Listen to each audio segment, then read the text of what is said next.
everybody, Bill here. Hope you're having a wonderful August/September as I slog through this heinous season of work and work and work.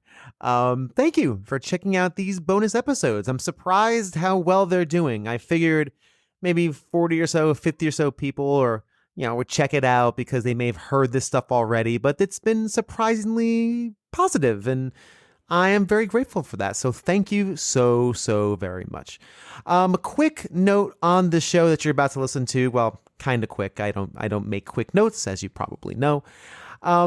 This was what we're about to listen to was originally intended to be part of my sideshow, The Walk Never Ends, which was supposed to be a dissection of walking simulators.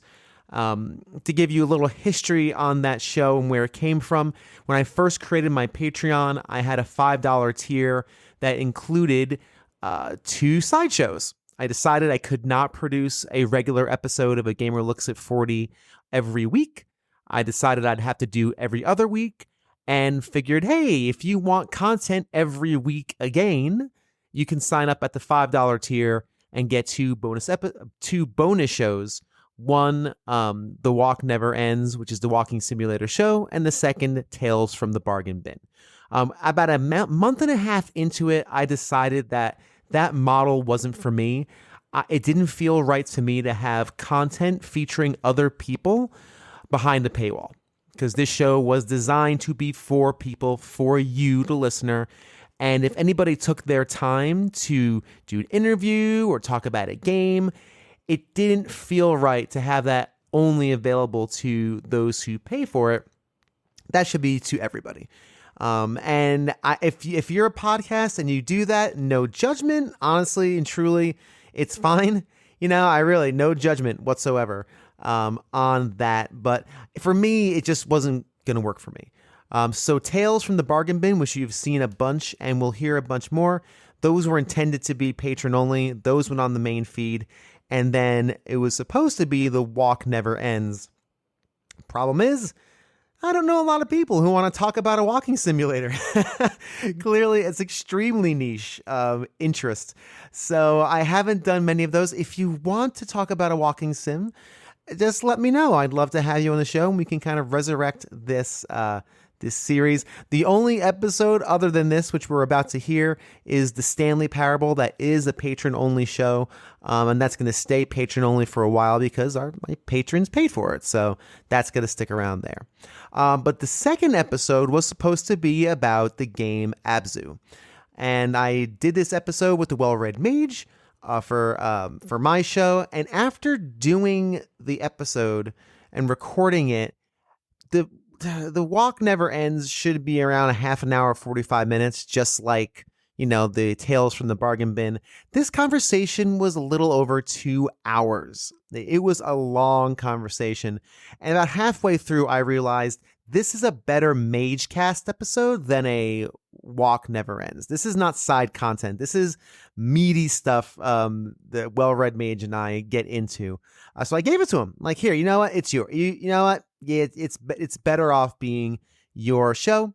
He very graciously gave me the main file and said, hey, if you ever need this for a thing, break glass if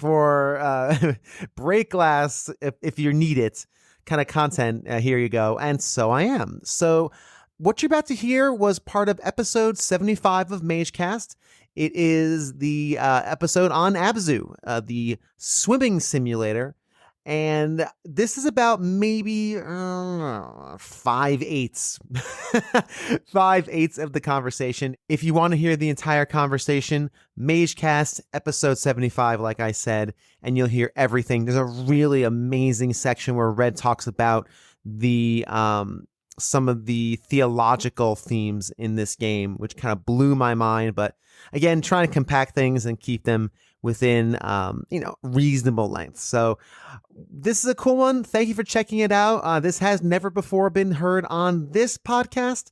And again, thank you to Well-Read Mage for giving me the freedom to produce that. And now, before we get started, I need to thank my wonderful, wonderful patrons that include Tim Knowles of The Elitist, Julian from Nerds Without Pants, Seth Sergil from the All In Podcast, BT Goebbels, Dan of Retro Logic, Pete Harney, and Ryan Payne of Gamers Week. If you want to join these fine folks, A Gamer Looks at 40 on Patreon. There's two slim bucks get you some sort of things and other such things and stuff. Thanks very much for your patronage and hope you enjoyed the episode.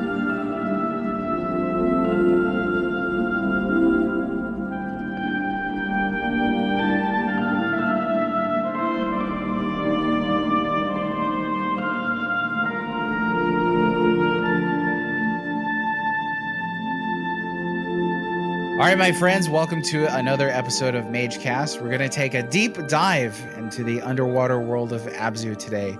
And swimming here along with me is my good friend Bill from A Gamer Looks at 40 podcast, which you really should listen to if you haven't yet. How dare you?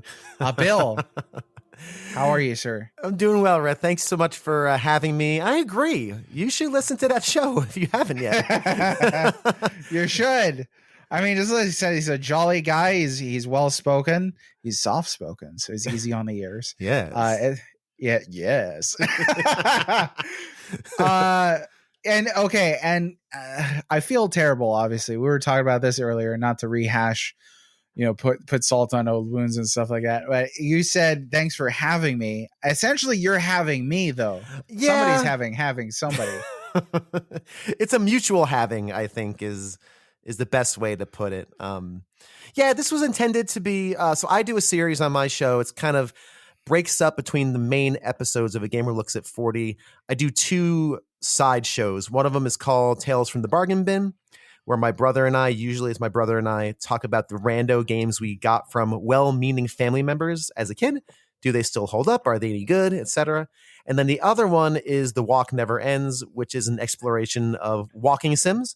I find the genre really interesting. I think the intersection of art and game is blurred, and I think walking simulators walk that line, and I find them interesting. So I usually get a guest. We talk for a half an hour. Sometimes it descends into non sequiturs, but it's just a kind of a lightweight show. And I know, and Red and I were talking about this a little bit back and forth. Whose show is this going to be? And because I think that the deep dive, as we already punned, is probably more suited to Mage Cast, I think we're going to keep it here. But you may hear elements of this someplace else on my show. I'm not sure how that's going to articulate yet, but I think this conversation is more suited for this. And this is kind of a conversation I'd like to have as opposed to a more lightweight conversation on my side show. So. Yeah, I mean, and again, I don't mean to Shanghai your concept here. Eventually, Bill invited me to be on his show, and that's what happened the last time, friends, when we were talking about Metroid Dread. Yes, and we ended up talking for like over 2 hours. Yeah. So that was a little crazy. That wasn't even, I don't think we were talking about Metroid Dread, but difficulty. And all of a sudden it turns into journalistic integrity and, and then the nature of challenge in a game. And away we went on this journey. So, Yes. I mean, one of my favorite conversations though, and one of the reasons why I love doing the show that I'm doing is it provides a space where you can have those kinds of conversations. Can't really do that streaming because somebody's chatting, the other person's streaming.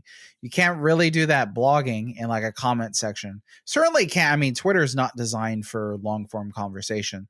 So I think podcasts, perhaps one of the reasons why they're so popular now, again, is podcasts really provide a space for conversation. I mean, with immediacy, where you're not having to type back to me, I'm not having to type back to you. Oh my goodness, is he finished typing this thread of a response?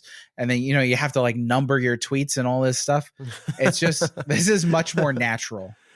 Yeah, I agree with that. Podcasting allows you to not only, it really depends on what you're trying to do, but yeah, the conversation can be more natural and focused, I think, than a stream. Because when you're on stream, again, as someone who does it once a week, pretty much, I'm trying to be entertaining as well as having a conversation.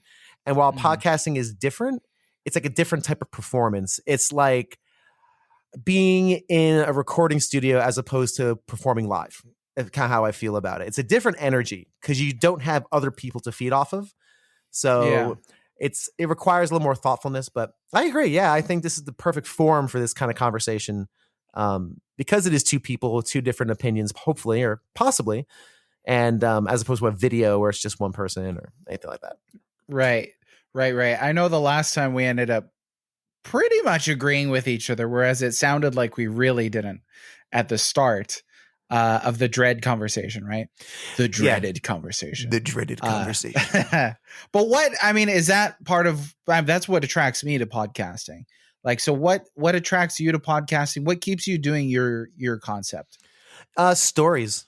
Just telling other people's stories and letting people who may never have had those stories, put out there, right? Giving them a chance to tell those tales of, in my show particularly, stories of how games affected them, the games they love, the systems they love, the eras they love. And the show, I think, is at its best when it's telling stories and sharing those personal memories and those impactful moments. I think video games, like any other art form, affects people's lives. Like, you spend decades doing a thing, it's going to impact you in a certain way, much like music does and art does and film does. People don't really talk about other stories, like what their personal experience is. And I like also talking to just regular people who are, in my world, there's lots of streamers and bloggers and YouTubers. We all have the same circle kind of people who enjoyed the show and my show, et cetera. But I also like talking to just regular people who, my brother, for example, who he's not a podcaster. He's not a, he's a filmmaker, but he's not in front of the camera. He's behind it usually. And just telling those stories. I think people's stories are interesting. And I honestly, truly think everybody, to a certain extent, is interesting.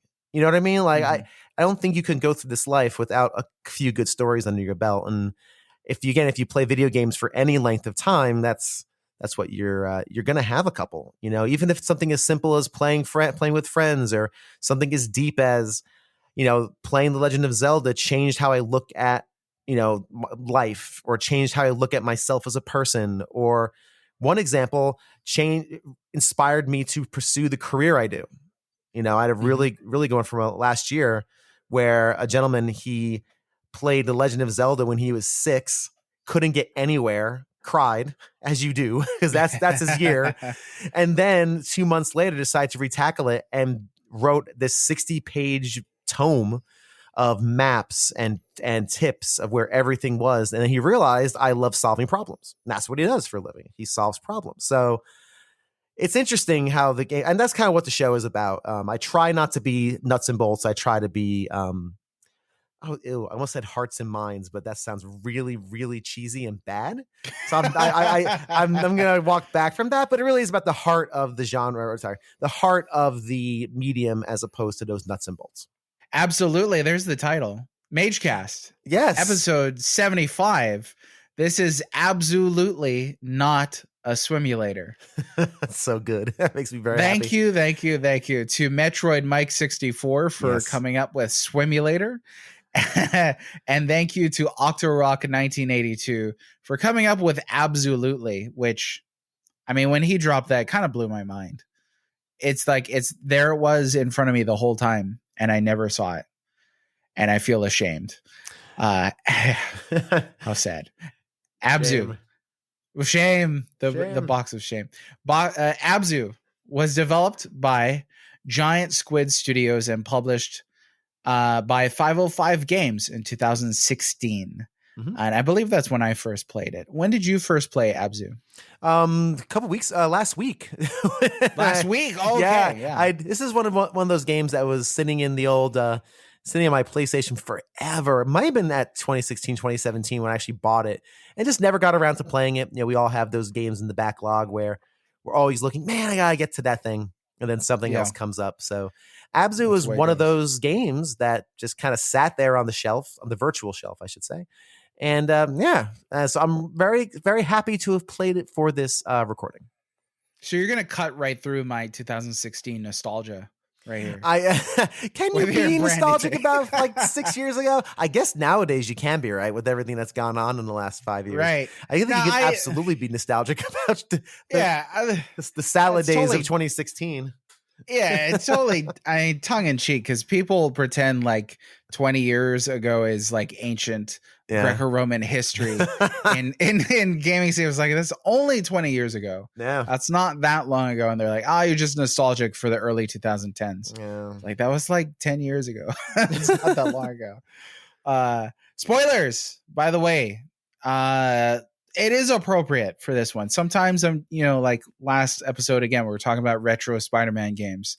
Spoilers, but here, Abzu, I think there's quite a bit going on here. Again, thematically, subtextually, that is something that you really should experience, I think, for yourself. Yeah, I agree with for that. the first time. Yeah. So spoilers. Indeed. The shark.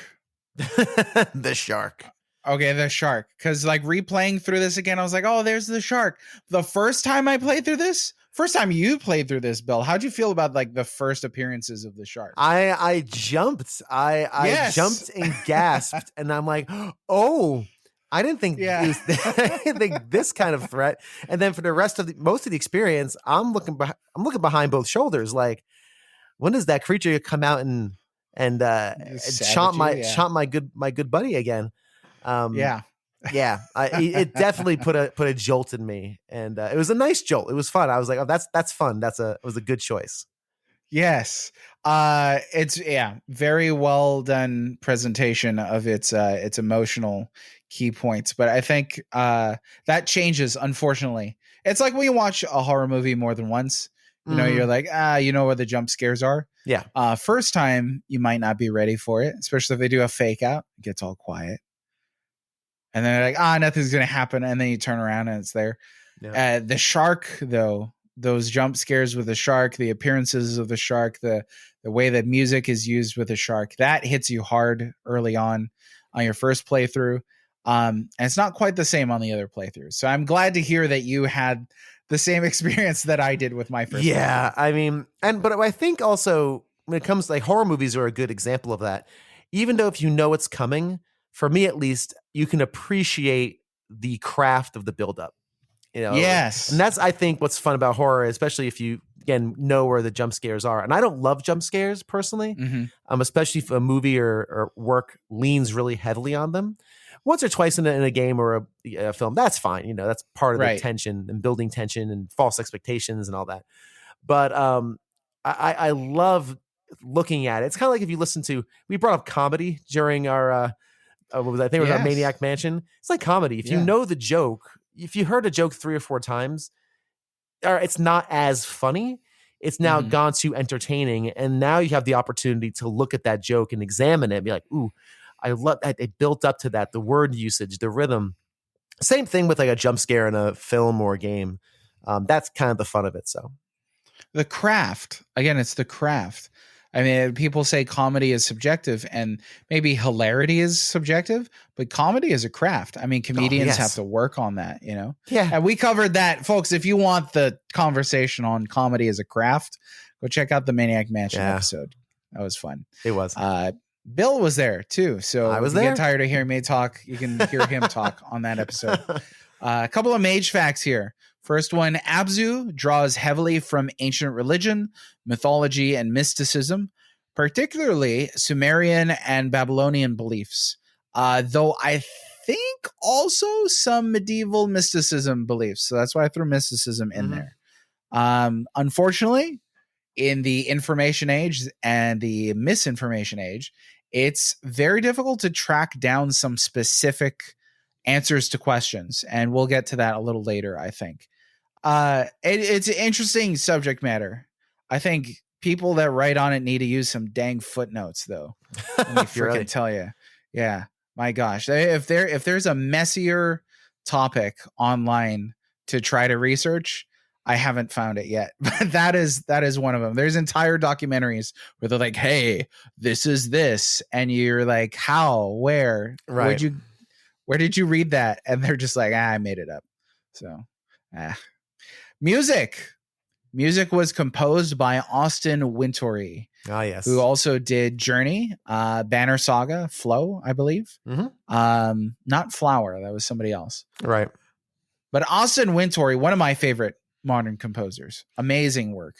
Yeah, and this game is no exception. I mean, the music from Journey is some of the best soundtrack work. I mean, not to be hyperbolic, but it's definitely some of the best soundtrack working games. And I think you can make a pretty strong argument for it.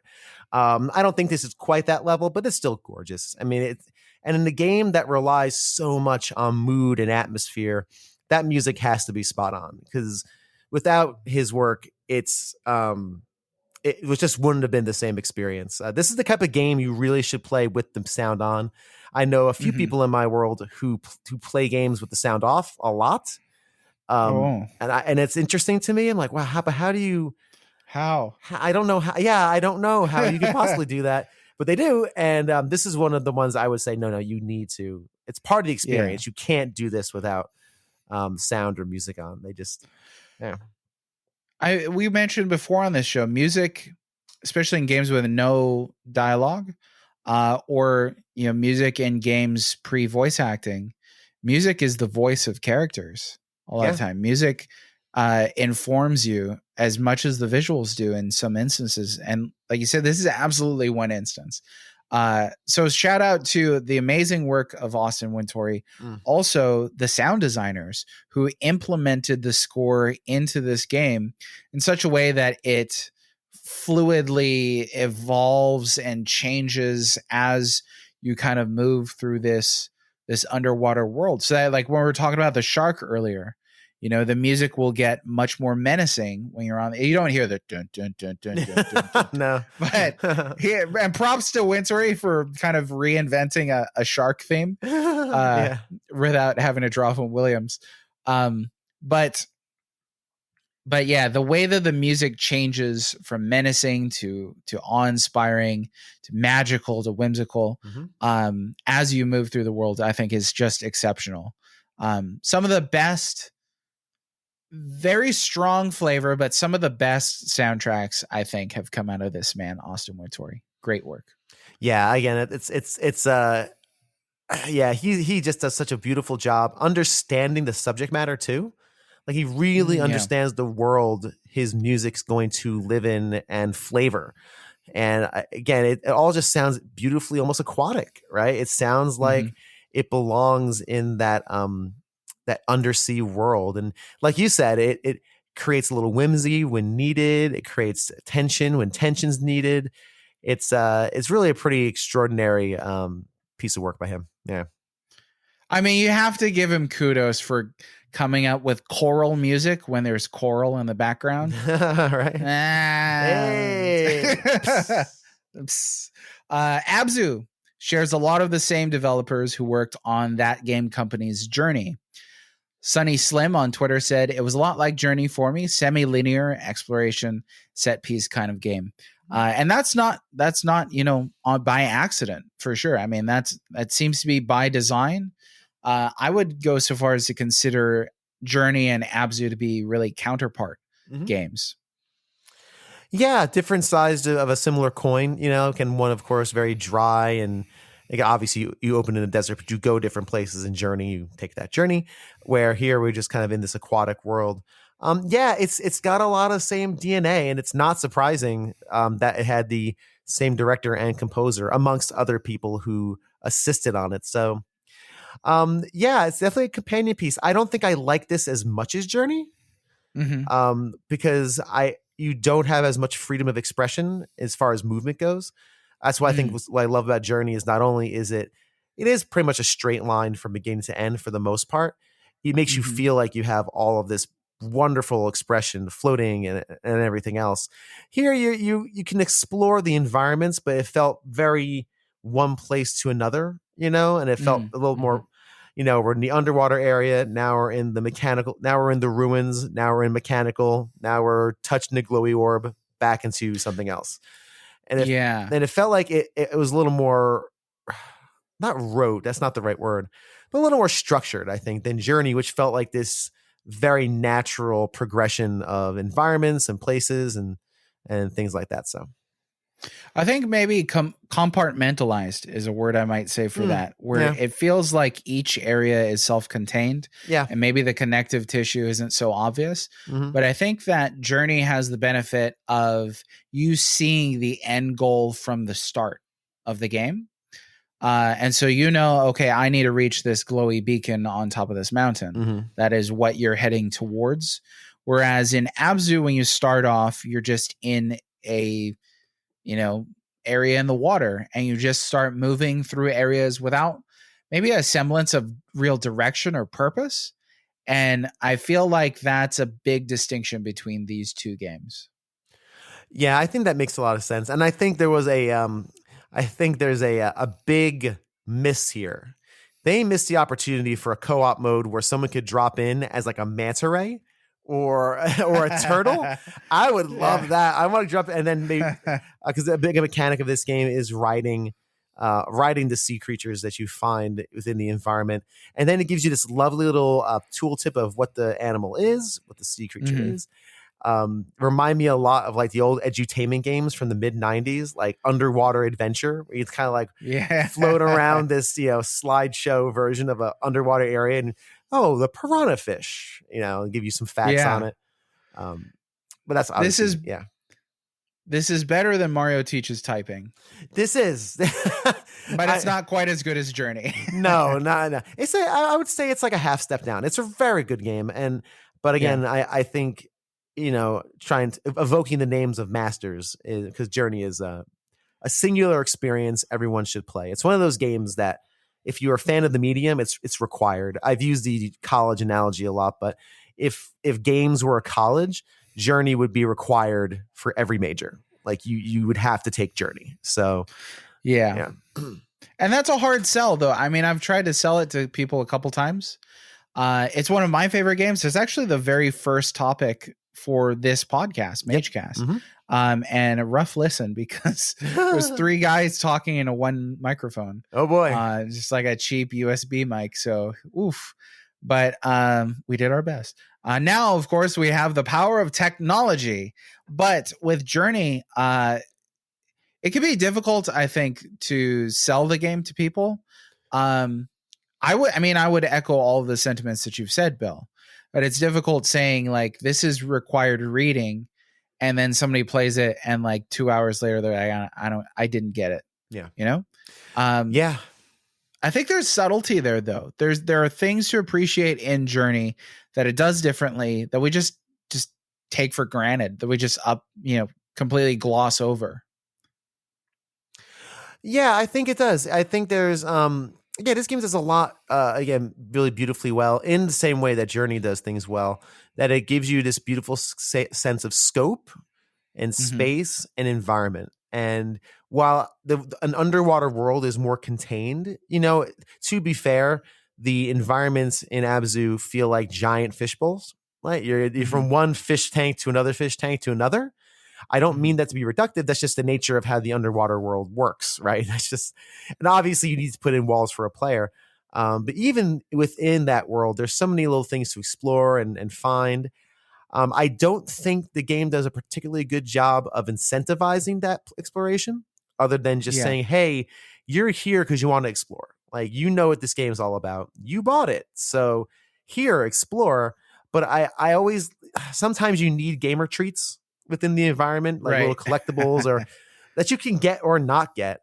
It doesn't do a wonderful job of that. I do, though, like the variety of sea life. I do like the idea of grabbing onto a dolphin and have the dolphin fight you back a little bit as you're trying to like navigate and swim. I love that sort of thing, that kind of connection to the sea life. But like Journey, the environments are gorgeous, even if Journey does feel bigger in scope. Yeah. Definitely. I feel like a photo mode might have helped a little bit here. Like maybe you're talking about collectibles. Like maybe it's like, okay, go out and photograph like at least one of every, life form that you encounter in this game. That could have been interesting. There's that meditation feature, which I think is interesting. So you can kind of like, I don't know if you've done this yet, but you kind of just like meditate. It's a sort of like a pause menu, and then it'll cycle through different fish and creatures that are in the area, and it's almost like you've got this highly stylized aquarium then on your TV screen that you can just let sit idle. Yeah, I used it a lot. I really enjoyed it. I enjoyed Yeah. cycling through different sea life and admiring again the craft behind it. And again, all these sea life looks amazing. The environments are gorgeous. I mean, we haven't really talked about visuals too much here, but suffice to say, they're just, I mean, breathtaking. You know, from beginning to end, breathtaking. There's no, I don't know, no dead spots in it really. But I enjoyed just sitting there and enjoying the fish tank, like you said, enjoying the virtual aquarium. I take my kid to the we have like members of the local aquarium here in Austin, and we go probably at least once a quarter. And I've been there 100 times now, but I still enjoy watching fish swim and watching like eels go in from cavern to cavern, and it's something very relaxing about it. So I spent a decent amount of time just kind of meditating, just enjoying the experience of watching these fish kind of roam around. It's great, and I was thinking, what a great choice of word as well, meditation, to just like meditate in this classic sense of just sit on and think on something, not in sit and think and empty your mind, but sit and muse on something. Yeah. And so that's literally what your character does. Your character sits, and then the camera focuses on a species of fish, and you can just sit there and just bathe in it. The visuals, I mean, like, so I used the term stylized earlier. It's kind of like a low polygon sort of motif they got going on here. Yeah. And I read that they went with that so that they could actually include 10 times more fish in an area than they could previously. So everything looks nicely streamed down, without being, utterly blocky or anything like that. And it's just, it's awe-inspiring. There's a question here. What was your biggest whoa moment from ABXY reviews? And for me, it was the bait ball, the shoal of fish. Just, I believe it was trevally, just swimming around in a ball. And there's other sailfish and marlin and all sorts of things spearing at them. I was just blown away. I hadn't seen anything like that in a video game. So many individually moving entities swimming around each other so quickly. Yeah, that was incredible. I think it's the first jet stream you find yourself in, because to break up the traversal, there are jet streams where you're basically almost like not rail shooter, but you're kind of just navigating your character up, down, left, right in this kind of fast moving stream, so to speak. And there's a little video gamey thing where you can like pass through certain fish to get a little speed boost. Again, nothing in this game has stakes. It's all there for fun if you want to do it, and if not, don't. And then being just spat out into just one of these giant arrays of just wildlife and fish life. And I think the other one of my biggest woe moment probably would be towards the very end when you're about to approach the giant base, for the lack of a better term, or factory. Yeah, for lack of a better term. I don't know, base, I'll just say the mechanical base. And you are just in a minefield of these pyramid mines. We haven't talked about them yet, but that was shocking when you're with your, that was absolutely shocking to see this, just this sea of obstacles in a game that really doesn't present many obstacles until probably at least the last 45 minutes when it finally presents an actual obstacle. But those are just a couple. But yeah, you're right. That sea of fish is the ball of fish was incredible. That was oh man. Yeah.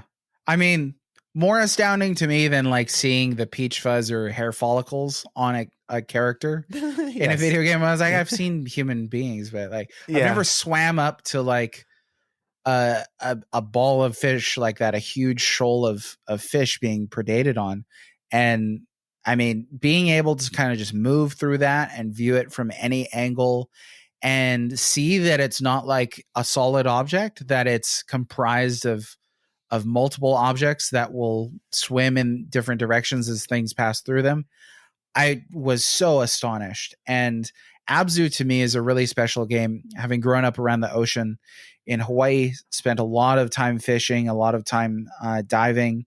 Did night diving once. Do not recommend. Oh my gosh, I can't imagine. Freaking yeah! You want to talk about like looking over your shoulder every 5 seconds? Freaking night diving. Oh, yeah. Yeah. We used to do it at a beach, Richardson State Park, near Hilo, Hawaii, where frequented all the time. And I remember we went on a stormy day. My brother and I were still pretty young, no supervision. We've got spears that we bought from Walmart. This is Hawaii, so it's not like everybody's. Wait a minute. Yeah, I was gonna say spears from Walmart, huh? Wow. Yeah. Okay. So, and this is like in the 90s. But it wasn't like, Walmart's not like a tiki hut where like people in loincloths are selling you like a stone spear. These are like, they're like these, long plastic shafts with like 3 metal prongs on one end and like a rubber band that you put around your hand and you can like let it go and it'll shoot out of your hand. So not a gun or anything like that, but we're swimming around and it's pretty much just there's no lifeguard. There's nobody else there. And, it's rough. It's murky. And so we don't really catch anything. I think we caught an octopus that day and then we go home. And the next day in the newspaper, there was some article about a sighting of like a huge tiger shark at that same beach. Oh, no. The same day that we went. And I was like, it was probably eyeballing us the whole time in the murky water. So may I say that's one of the best sentences I've heard in a while. We went night swimming with a spear bought from Walmart and caught an octopus. That's like who does that? Like that is amazing. It's weird. I mean, that was my childhood. It's hard to. It figures so why good. I have a hard time relating to people, And it's just like a lot of people didn't have the childhood that I had. I take it for granted now. Sure. I mean, we grew up poor. Like my dad built a house on a couple acres of property in an area that nobody really wanted. Interesting. In the middle of the jungle, I played games on a generator. Wow. And I'm glad I live in civilization now. Let me tell you that. Yeah. But I do miss the ocean though. And that's the fundamental point, I think. Like, so playing a game like Abzu, to me, I don't know if it's in the DNA. I don't know if it's a native Hawaiian thing, but it just feels like I'm at home. Well, I will say this, for the record, I don't like water at all. Okay. I am the exact opposite. I'm a land lover, through and through. I don't like the ocean. I will put my feet in the water, but you will not see me waist deep in waves. That's not happening. I don't. Oh, that's hilarious. I think water's the scariest thing on the planet. Wow. I do. It's the scariest thing to me. It's more scary than fire, lightning, earthquake, because if a wall of water is coming at you, there ain't nothing you can do because water is really heavy. Yeah. It is so destructive. And I just got the chills thinking about water. I don't like it. So for me though, it's more of an abstraction for a game. I didn't ever have any concern, although I don't know, I shouldn't say that.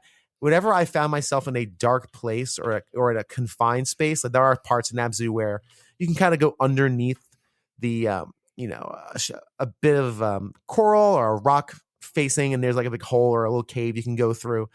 I kind of tensed up at that. I don't like that because again, it's confined and if it gets dark, I don't like it. I don't like swimming in games to begin with, not because of swimming mechanics, which could be a whole other conversation.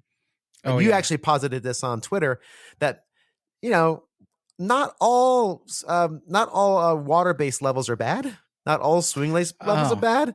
I think that goes way back. That's an old one. I've always thought about that because you have a good point. Like there's some few horrendous ones, but they're not all terrible. But for me, it's like, for example, if I'm playing like Fallout, you'll have situations where the lights are out and there's a water thing. I don't care what gun is in there. I don't care what pickup is in there.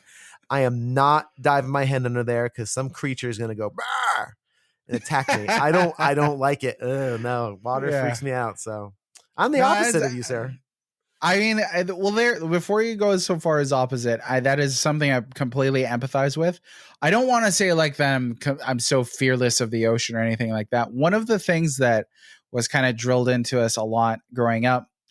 Education is interesting in Hawaii, but the education system really attempts to teach about the environment in such a way that they feel in varying degrees would be honorable towards ancient native people that lived in Hawaii. So there's a lot of respect for the ocean that's taught over there, to treat the ocean as something that can kill you because it can, and to be careful around it, and to, you know, keep it clean, and to, you know, just again, treat it with respect. So, I mean, I've had nightmares like diving underwater in the middle of the ocean. I completely get it. I've panicked underwater several times, crawling over coral, spearfishing, and looking down, and there's a moray eel. That'll give you a jump. Yeah. Yeah, I've seen sharks underwater at a distance, thank goodness. And a lot of sharks will just leave you the heck alone. They don't care. Right. But yeah, I don't know that I have like, what is it? Thalassophobia, or fear of the open ocean, but some people do. And I'm like, more power to you, because the ocean is not your friend. It's very deep and scary. So I don't know. Yes, but yes. I that's cool. You dig. I mean, obviously you grew up with it, so you would definitely have more experience. And I am not from the extent. I think what happened to me with water, not to get too far into it, is when I was older. I was probably like 15 or 16. We used to go down to the Jersey Shore all the time. Every summer we would go down at least 4 times for a weekend, for a day trip. Just go down the shore, and the shore is great. And I was in the water one time. I got caught in an undertow, and I got sucked out further than I am comfortable with. And I am not a good swimmer, which is part of my thing too. I'm just not a good swimmer. And it took me a bit. I had to like kind of ride a wave back, and I ended up I'm not trying to exaggerate, a third of a mile away. Because, you know, when you're in the ocean, it's pushing you in a direction. You're not just sitting straight. It had pushed me like a third of a mile away. I couldn't find the blanket and the umbrella, so that might have contributed to it. My brother is the opposite. He loves the water. He would live by the beach if he could. He adores it. I'm like, nope. If the water rises up and gets angry, we're doomed. So I want to be as far away as possible. That's why you live in Austin, then, I guess. Exactly. Yeah, exactly. Yeah. That's funny. Yeah. I mean, I would love to live near the beach. I just love these games like Abzu. But moving on here, is Abzu a walking simulator? So that was the question that you really posed to me when we started talking about putting this conversation together. Mm-hmm. You doing that series in which you're interested in walking simulators, and elegantly put as to why you're interested in them. I think walking simulator, you might agree with this, I think walking simulator has a kind of derogatory feel to it as a title. Yep. I actually don't like the term walking simulator. I think it definitely has a negative connotation. I prefer a story-driven interactive experience, because that is kind of what they are for the most part.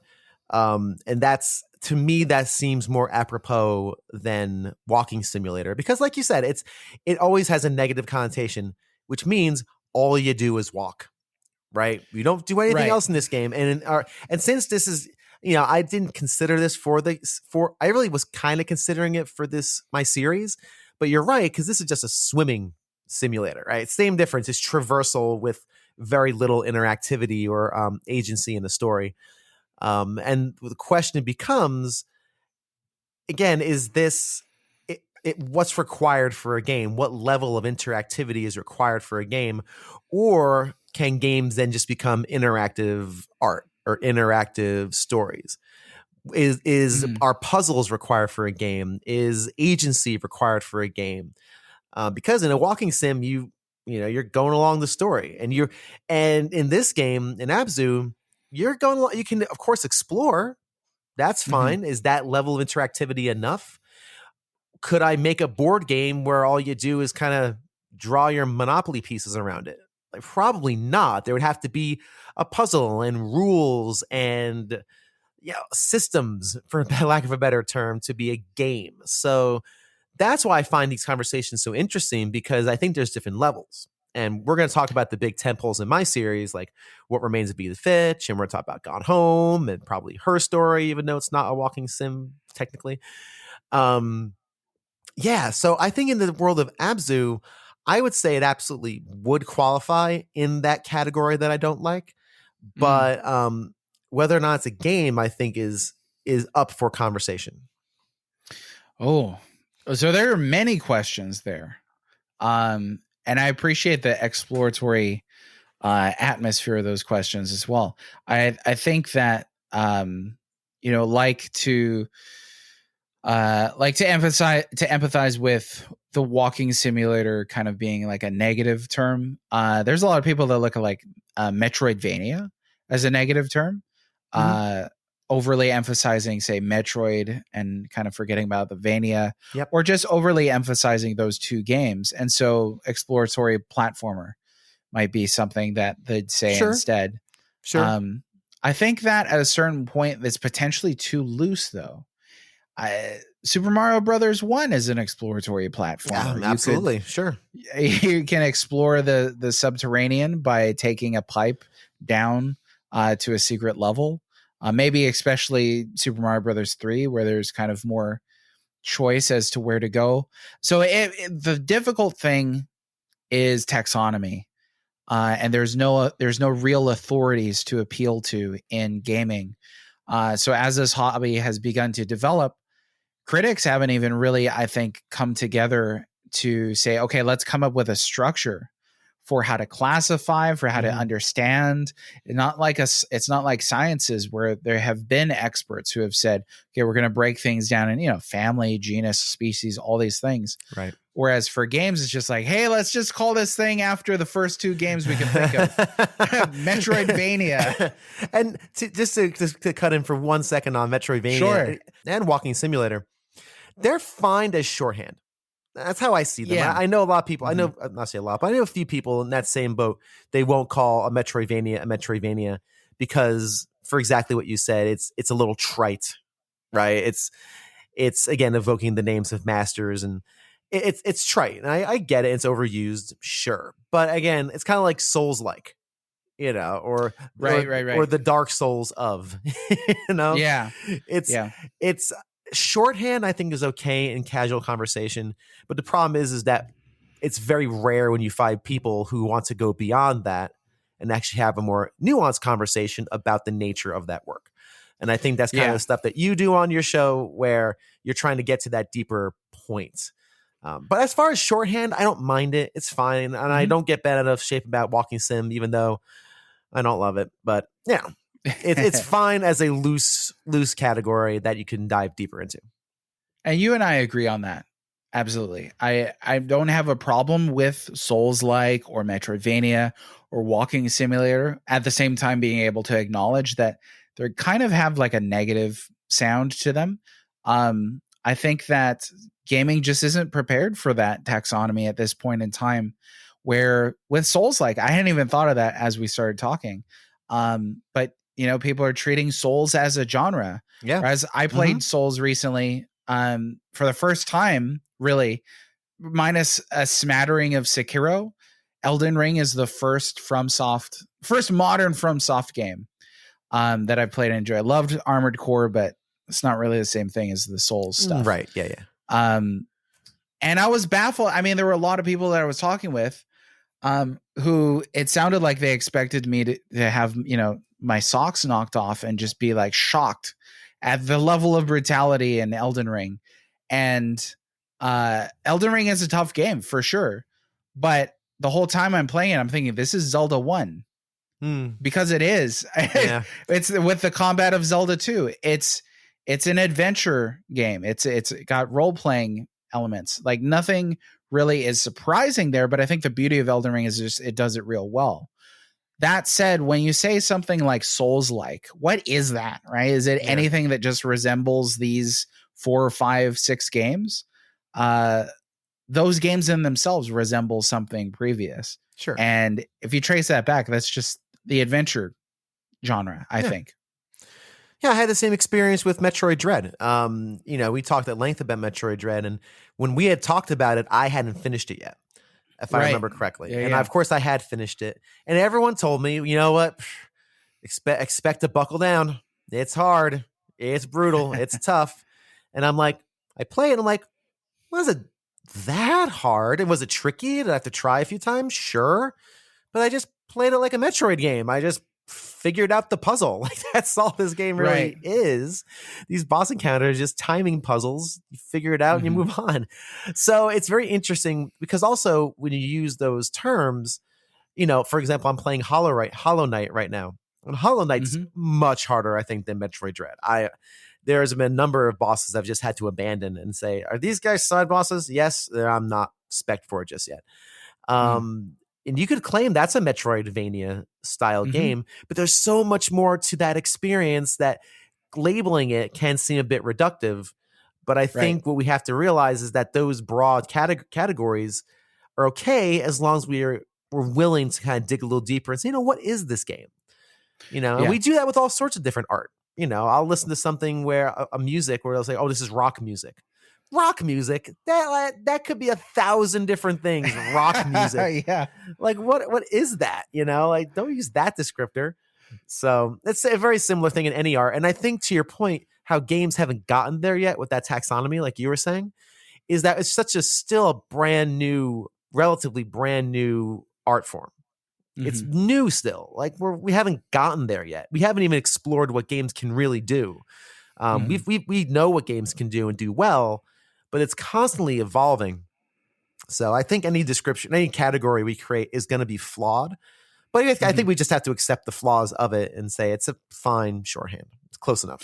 Right. And again, shorthand for this too is a dirty term in gaming. Casual.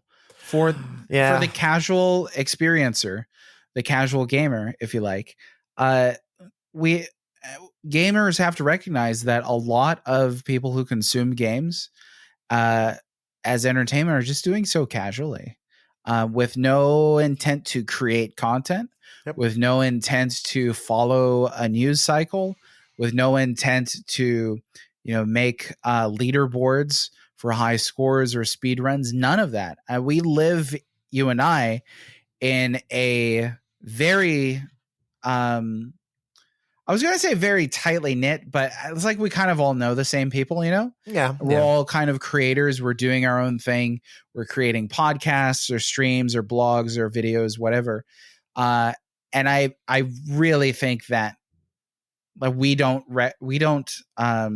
represent the vast majority of people who consume games at all. No, I agree with that. We again in our circle, as I guess I would call it, you know, because we kind of run in the same circle to a certain extent. We're all gamer people with gamer opinions and have been playing these things for 25, 30 years. So we're absolutely going to be more plugged into, no pun intended, plugged into the genre as a whole and be able to kind of have this conversation. So yeah, I think you need shorthand for people. Again, you know, like music or, hey, this is an action movie. Movie. All movies have action. Like, what are you talking about action? It's focused on action. Well, I really wouldn't want to watch a movie where people stand still and stare at each other. I mean, maybe there I would. It's an art film. Maybe an art film or something, but yeah. Yeah. I mean, it's like alternative rock. Like, what does that mean? What is that? It's rock, but it's not rock. It's alternative rock. It's like, okay, sure. Right. It's just the blandest possible. Anyway, so I mean, you asked again a bunch of really interesting questions here with Abzu. I want to kind of walk through those from the bottom up a little bit. So you asked, what is a game? That's a question that I've actually seen you ask several times. Yeah. It's certainly an interesting talking point. Maybe there's not a good answer, but like, where are you in that? Like what, so you said like what degree of interaction is required for a game? I run into a lot of people who will say gaming is the only interactive art form. I think that's bogus. Dancing is more interactive than games in that you use your entire body. Whereas games, you don't really, there's a level of physicality, broadly speaking, with dancing that's not at all present in games. And dancing is absolutely an art form. Sure. That's a very good point. Yeah. And I've said that before, you know, and I think that's interesting. Well, I think I don't want to humiliate you, but No. Listen, I am the rare breed where if someone says something that challenges a preconceived notion of mine, I will think and consider it and go, huh, that's interesting. Let me think on that. One of the great that. things about you. I don't know that I can admit that about myself. Yeah, so I'm okay with that. Like, okay, I've said that a bunch of times. Like, video games are the only interactive medium, and I'm like, you're right. I'm being very narrow-minded in that thought. All right, I'm not going to agree with you without thinking, but I will definitely consider. See, I mean, maybe conversation are considering. There you go. Yeah, maybe people are thinking of the only visual art form in which it's highly interactive, because mostly video games are compared to movies. We use the term cinematic like it's like we're handing out candy. Yeah. It's this game is cinematic. It's like a movie. It's like, okay, what does that mean? Rarely, a little more rarely, games compared to music and games compared to literature, which are passive consumption forms of art. But yeah, dancing. I come from a culture in which dancing is a huge form of communication in ancient times, and it's still taught today. Yep. Definitely an art form. And there's a variety of other crafts and art forms, I think, that are interactive. Puppetry perhaps comes to mind. And then like the tactile crafts, weaving, all that sort of thing. So as far as what is, and this is coming back to that question, what is a game? Then do you have a good answer for that? I have a it's a very challenging question, which is probably why I ask it a lot, because it's me still working it out. I think for me, games aren't meant to be cinematic. We've added cinematics to games. Preach. But we've kind of bolted it on as the genre has as the medium has moved forward. But games are play. That's what games are. Games are another form of play. When people say that, a lot of different things. Video gaming was always going to be a thing, because when computer entertainment showed up, they were always going to use it for play. We use a lot of things for play. So I was just thinking about it. Abzu creates a aquatic sandbox, or let's just call it a fish tank. It's a reductive term. I'm just going to use that for an example. I don't believe it's like a fish tank, but let's say it's an aquatic environment that you can just explore. Is that play? So if I look out the window and I see my son running around in circles in the backyard, is he playing? I don't know. Maybe he's playing. Maybe he's just running around because he's got too much energy, or he snuck a chocolate bar or something. I don't know. Would you consider a child just running around the yard playing? And to my thinking is, well, what is he thinking about? Is he pretending to be an eagle flying around, or is he pretending to be a spy and hiding behind things? That to me is play. So it's very hard to kind of do it on the spot because there are so many gray areas. But in the world of Abzu, yeah, you're playing, you're interacting, you are traversing, you're seeing, you're reacting. That's why I think but there is a fine line, because you don't really have full agency of how you play. But then again, video games really don't ever give you full agency. Agency, right? We never have full agency in games because that's not possible. You are always working within constraints. Right. Nor can you really exercise the imagination really of a game player or a protagonist or whoever you're controlling, like you could if you're a kid just running around playing a game. Like, that's limitless. Right. Well, I even want to say, even in real life, there's rules that we have to follow, right? I mean, like, he can't fly if he wanted to. No, even if he's pretending an eagle. Another question I wanted to ask you, though, is, say he's not pretending and he's just running around in circles. Is that still play? Or is play attached to purpose intent? I think that's where the question lies. I would say, just kind of like just thinking without deeply thinking, there's a difference between play and activity. Activity, I think, is just kind of running. Or if you're running a race, I wouldn't say you're playing. You are engaging in activity with the hope of a competitive result, right? With hope of winning. It's not really playing, But then again, if you're playing baseball, no one ever says you're not playing baseball, you're playing a game. So it's a very hard line. And I think even myself can get really caught up in that question. Again, what is a game? Is this a game?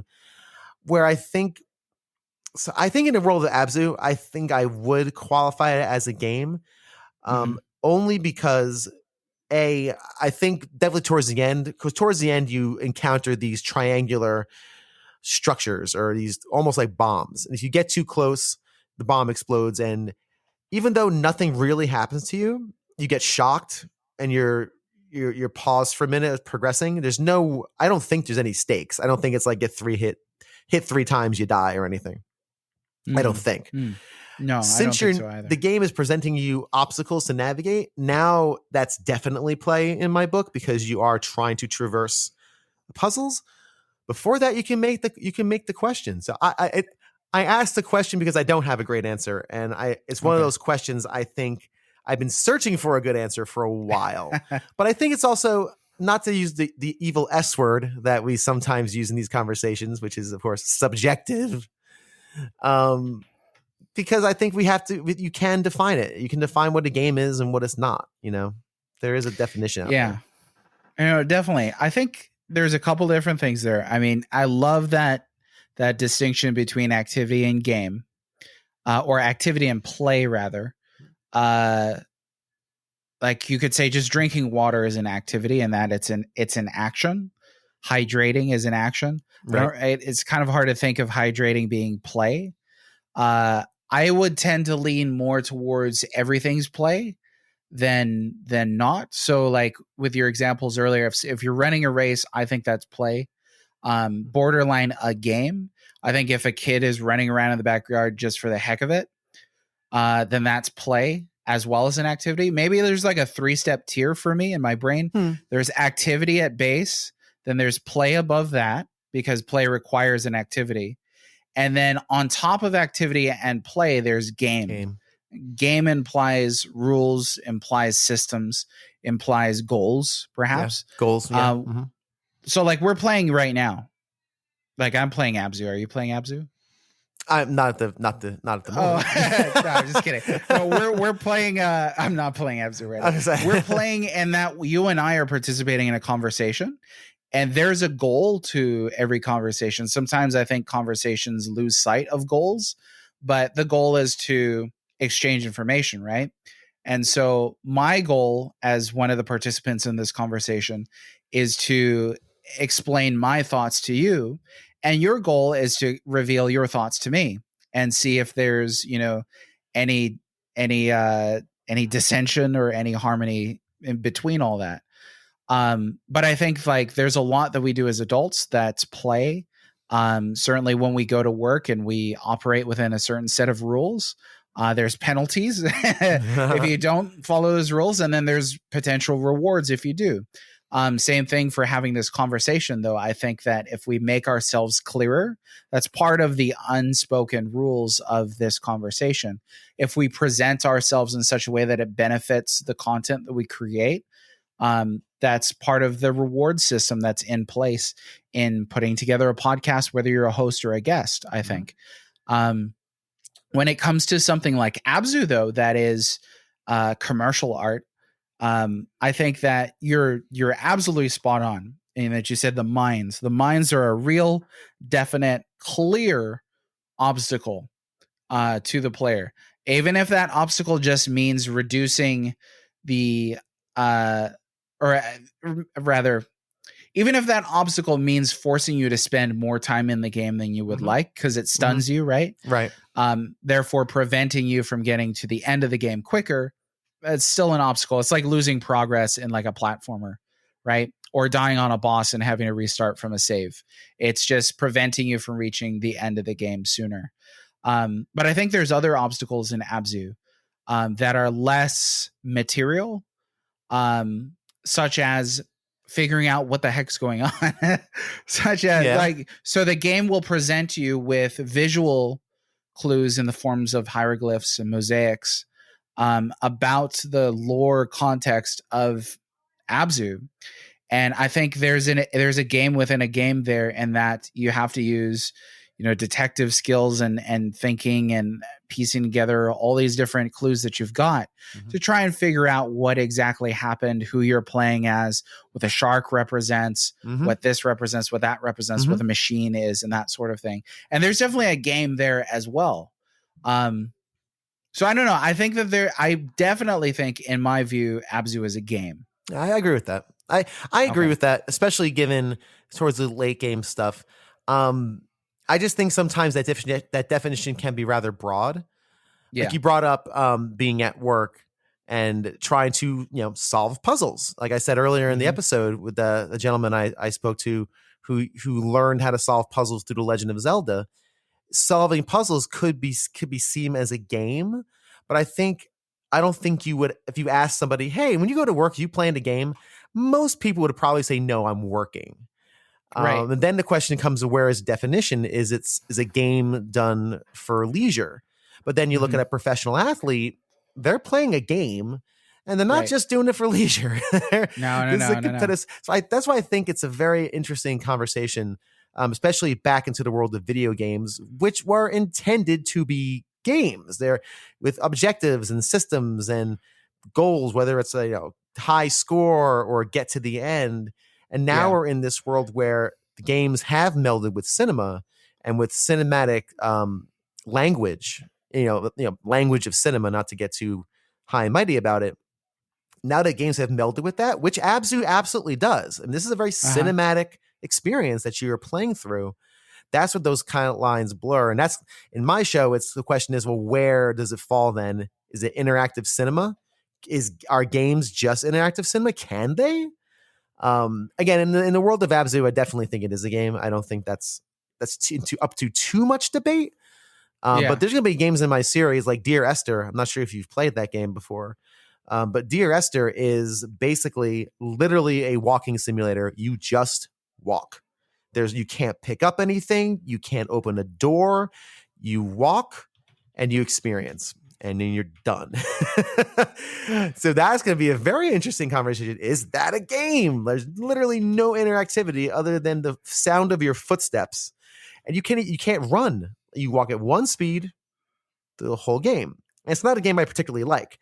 But regardless of that, so I guess that's the question, right? And I guess there's no great answer for me just yet, or definitive, I should say. Because every time I try to craft a thought process around it, a piece of hole comes in there. Like, well, baseball players play games, hockey players play games. Like, damn it, I need it. Yeah. Again, it's a hard thing to reach for, but I think it's still an interesting question to chat about. I think you can't pin it on fun, right? No.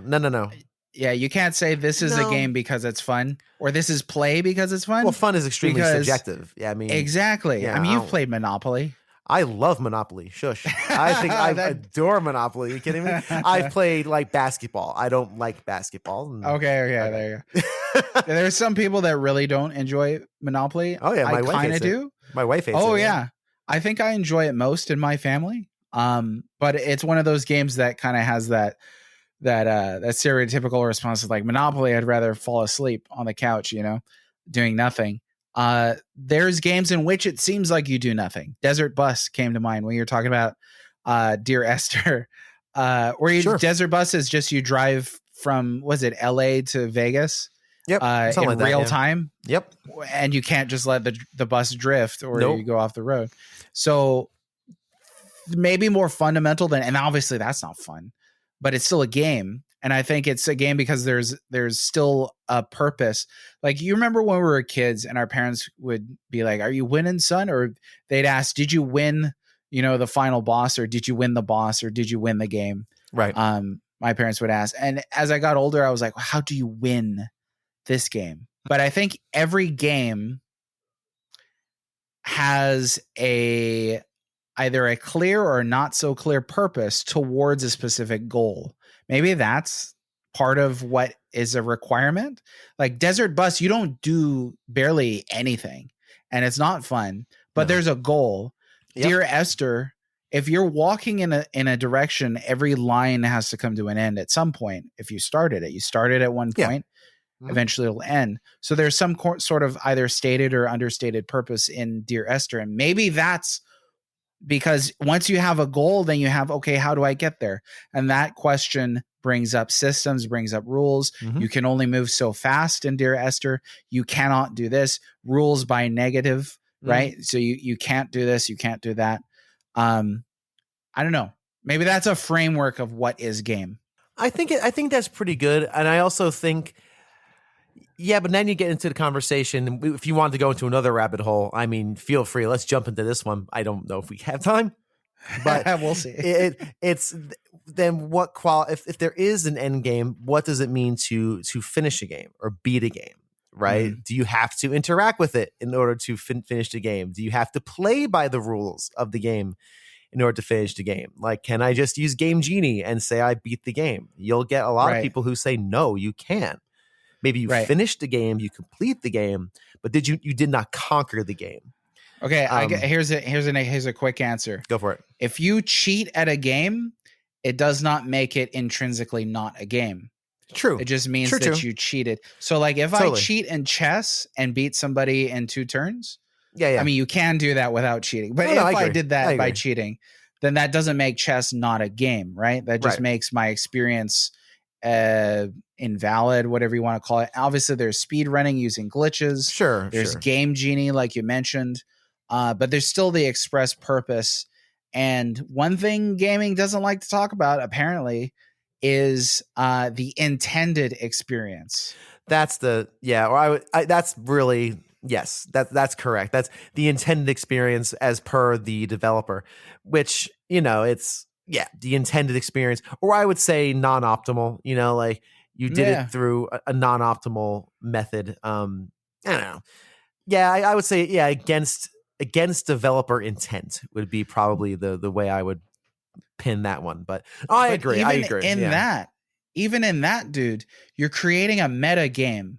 I mean, we've heard of meta gaming, not meta, but like a game that is not the intended purpose that you've created through playing the game incorrectly. That's speedrunning in a lot of ways. That's great. Right? Yeah. And that creates its own form of play.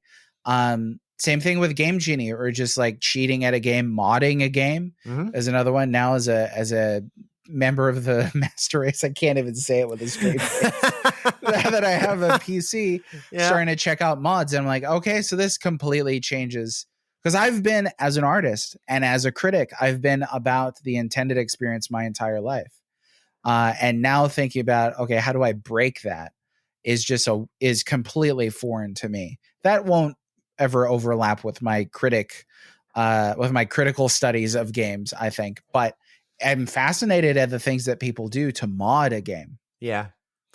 I think that's pretty fair. And I modding is a great example, right? You're taking a creative work that was given to you, or presented to you that you purchased or whatever, and you're using your own skills or somebody else's skills to modify that to something more. I played Fallout New Vegas. I think it was last year, the year before.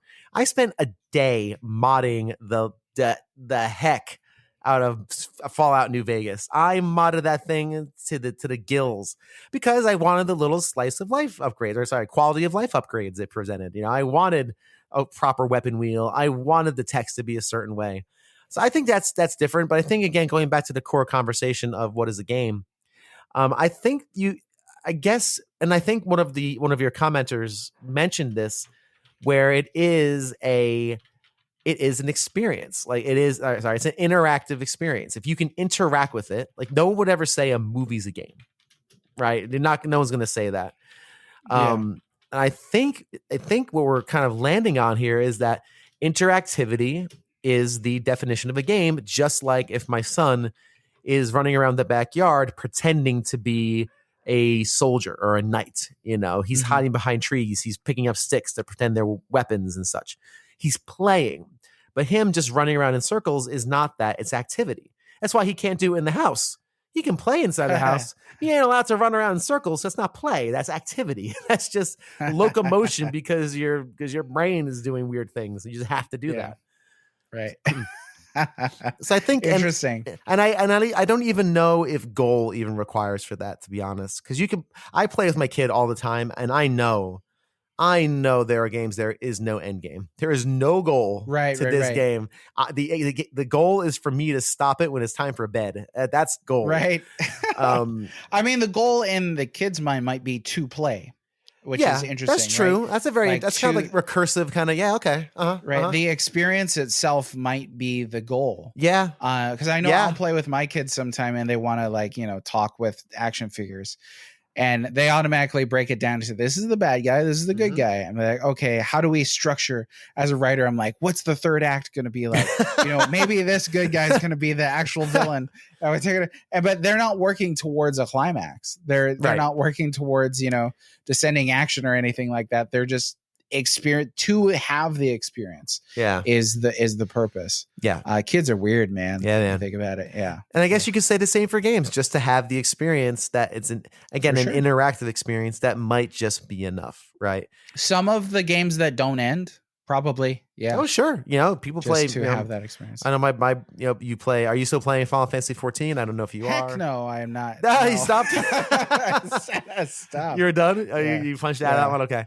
I punched out. Yeah, my brother-in-law played World of Warcraft for years and years and years. And that's a game that doesn't end. So yeah, definitely. Okay, so with Abzu though, I'm comfortable saying it's a walking simulator. But I think it also has other traits to it. Sure. Coming through it again just now, I was thinking it's really an adventure game. You do acquire items, and I'm making that motion with my two fingers on either hand. You do require those little submersibles in order to unlock new areas to move through the game. It's essentially an adventure game. It's exploration based.